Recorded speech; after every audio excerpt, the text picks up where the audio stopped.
Sabi nga ng matatanda, ang iyong asawa ay dapat mong mahalin ng higit pa sa iyong mga kadugo. Alam mo kung bakit?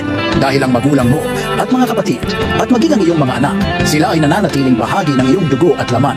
Anuman ang mangyari, hindi mawawala ang koleksyon na iyon dahil itinakda na ng kapanganakan.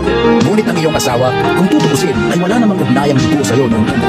Isa siyang taong dumating sa buhay mo na pinili mong mahalin at siya ring pumili na mahalin ka. Walang puwersa, walang diktat, kundi sariling pagpapasya at pananampalataya.